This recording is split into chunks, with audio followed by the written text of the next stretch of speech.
안녕하십니까. 금남일의 골드인사이트입니다. 지난 한 주는 이스라엘과 이란의 전쟁이 미국에 의한 힘에 의한 휴전으로 금값이 다소 주춤한 그런 현상을 보이고 있습니다. 아무래도 이런 지정학적인 리스크는 금값에 대한 영향을 반드시 준다고 보고 있습니다. 언론에서도 이야기를 하고 있지만 아직 여전히 불안한 요소는 남겨두고 있다고 하는데, 트럼프 대통령의 힘에 의한 협정이 앞으로 금값에 어떤 영향을 미칠지 궁금해지는 부분입니다. 오늘은 상당히 흥미로운 뉴스를 가지고 왔습니다. 최근에 중앙은행들이 금 매입을 많이 하고 있는데, IMF에 보고한 중앙은행들의 금 매입의 양과 실질적인 금 매입의 양이 차이가 많이 난다는 기사이고, 그리고 왜 이렇게 중앙은행들이 금 매입에 열을 올리는지 굉장히 흥미로운 기사를 가지고 좀 더 디테일하게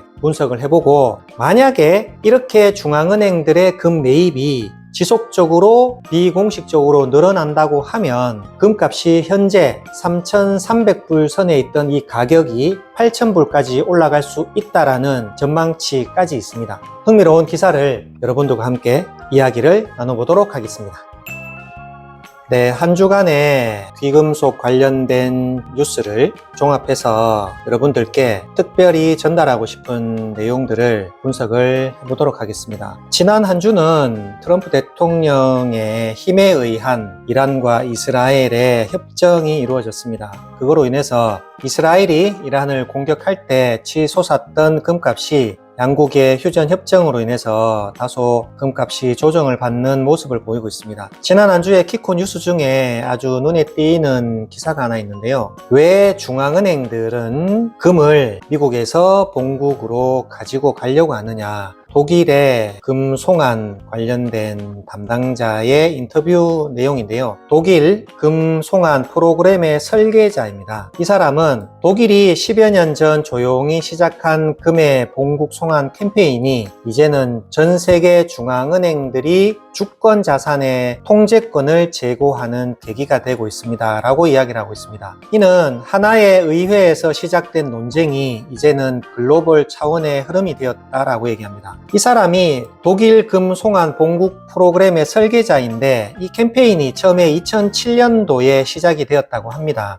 이게 실제로 움직이기 시작한 거는 2013년도입니다. 독일은 총 674톤의 금을 되찾아왔다라고 얘기를 하거든요. 2013년도부터 2017년도까지 독일은 뉴욕 연방준비은행으로부터 300톤, 그리고 프랑스 중앙은행으로부터 374톤의 금을 본국 프랑크푸르트로 이송을 했습니다. 이것은 1971년 브레튼-우즈 체제가 붕괴한 이후 가장 큰 규모의 주권 국가 간의 물리적인 금 이송 중 하나였습니다 라고 이야기를 합니다. 우리는 원래의 금괴를 돌려받지도 못했습니다. 그들은 녹여서 새 금으로 바꿔서 보내줬습니다. 우리는 그걸 받아들일 수밖에 없었습니다. 하지만 포트녹스는 수십 년 동안 감사를 한 번도 안 했습니다. 이 내용은 굉장히 중요합니다. 지난번에 일론 머스크가 포트녹스에 실제로 금이 존재하는지를 검사를 해봐야 된다라고 이야기를 한번 한 적이 있었는데, 미국은 포트녹스에 4,500톤 이상의 금을 보유하고 있다고 주장을 하지만 전면적인 감사는 1953년 이후에 한 번도 이루어진 적이 없다라는 얘기죠. 미국 재무부에 따르면 마지막 점검이 2017년도입니다. 이러한 불투명성이 독일과 오스트리아 정치인들 사이에서 감시 강화를 요구하는 목소리를 불러일으켰습니다. 이 굉장히 중요한 내용입니다. 사실 우리는 제2차 세계대전 이후 여지없이 달러 시스템을 신뢰해야만 했습니다. 하지만 이제는 단순한 신뢰 문제가 아닙니다. 통제의 문제죠. 당신의 준비금이 해외에 있다면 당신은 그것을 진정으로 소유하고 있는 게 아닙니다. 굉장히 의미 있는 이야기입니다. 자, 이러한 인식은 이제 글로벌 트렌드로 확산되고 있습니다. 공식 통화 금융기관 포럼이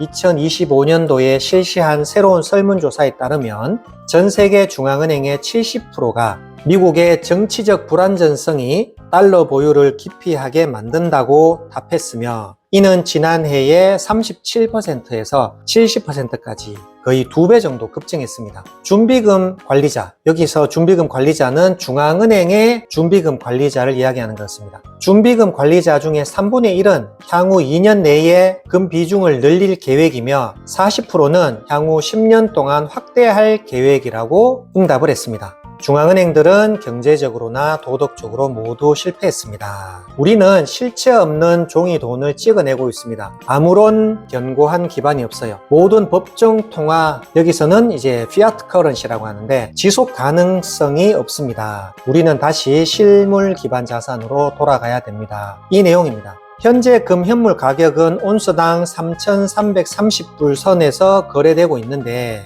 올해 들어 금값이 27% 상승했다고 블룸버그는 보고했습니다. 자, 이러한 금값 상승의 배경으로 첫 번째, 전 세계 중앙은행의 수요 증가, 통화 가치 하락, 보관 리스크에 대한 인식 확대를 꼽았습니다.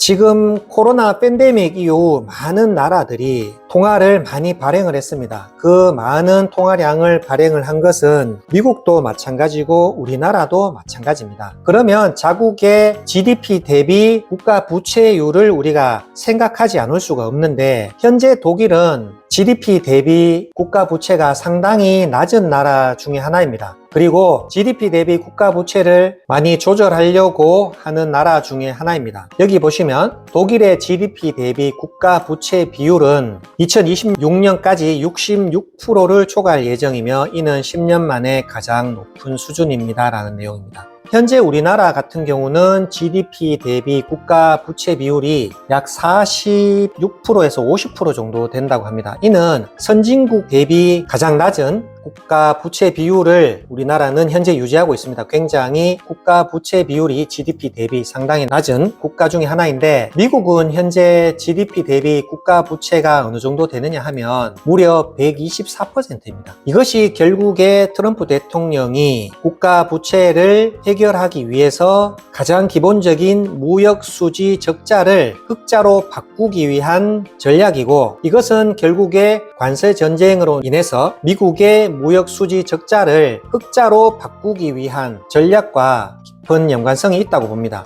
미국은 가장 또 유명한 국가 부채 비율이 높은 나라 중에 하나입니다. 그래서 우리는 이 부분을 굉장히 좀 주의 깊게 볼 필요가 있습니다. 독일이 금 보유를 더 늘려야 하는 질문에 베링어는 당연히 그래야 합니다. 훨씬 더 많이 필요합니다. 반드시 금은 국내에 있어야 합니다. 라고 이야기를 합니다. 독일은 총 3,352톤의 금을 현재 보유하고 있으며 이는 미국에 이어 전 세계 2위의 규모입니다. 그리고 현재 2023년 기준으로 보면 금의 50%가 독일 본국 프랑크푸르트에 보관되어 있으며 나머지는 뉴욕과 런던에 분산 저장되어 있다고 밝히고 있습니다. 이렇게 많은 중앙은행들이 자국이 보유하고 있는 금을 본국에서 보관하고 있는 경우가 사실 잘 없습니다. 영국의 영란은행과 미국의 포트녹스 같은 곳에 예치를 해놓고 있습니다. 이것은 자국의 금이 해외에 예치가 되고 있다는 것은 외환 거래 시 준비금으로 빠르게 전환할 수 있다는 장점은 있지만 문제가 됐을 경우에 본국에 있지 않기 때문에 우리의 소유라고 볼 수가 없다라는 이야기입니다.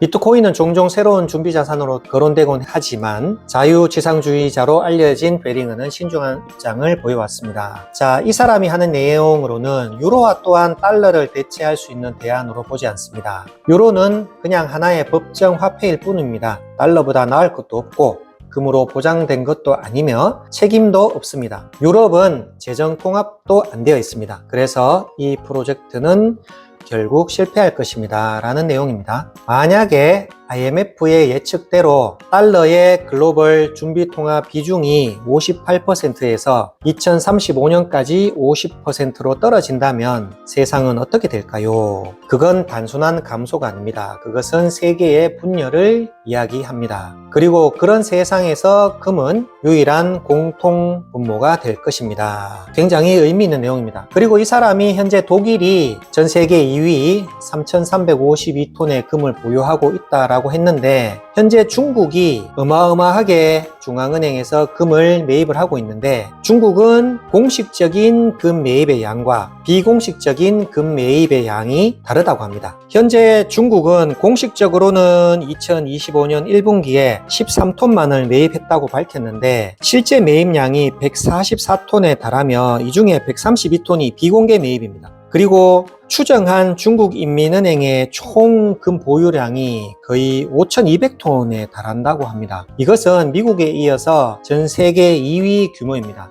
이처럼 많은 중앙은행들이 자국이 보유하고 있던 외환 보유액 중에 달러를 금으로 교환하고 있는 이런 작업들은 앞으로 향후 금값이 점점 더 올라가고 앞으로 금 가격이 어떻게 될지를 시사해주는 굉장히 중요한 메시지인 것 같습니다.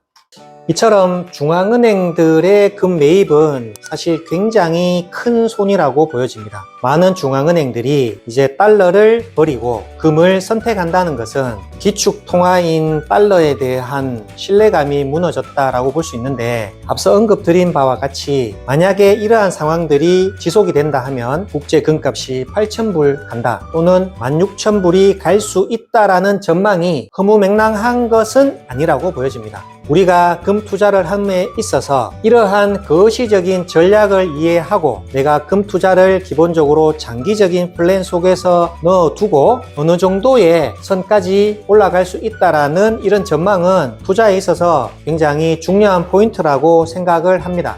금 투자를 하실 경우에 실물금을 구매를 하실 건지 금과 관련된 금융 상품에 투자하실 건지 물론 각각의 장단점은 존재하겠지만 투자는 각자 개인의 몫이니까 각각의 투자의 장단점을 확실히 판단을 하셔서 투자를 하시면 좋을 것 같다라는 생각이 듭니다. 다른 나라들은 부가가치세가 없는 나라도 있습니다. 한국과 일본은 금을 일반 상품으로 보기 때문에 최종 소비자가 10%의 부가가치세를 납부하는 게 당연하다 이렇게 보고 있는데 투자의 핵심은 좋은 상품을 아주 저렴하게 구매해서 장기간 보관하는 것이라고 합니다. 금남일의 골드인사이트에서는 좋은 상품을 아주 저렴하게 구매할 수 있도록 여러분들께 도와드리고 있습니다. 오늘 방송을 보시고 궁금한 점이나 추가적인 자료가 필요하시면 아래 댓글로 남겨주시면 빠르게 답글 드리도록 하겠습니다. 금남일의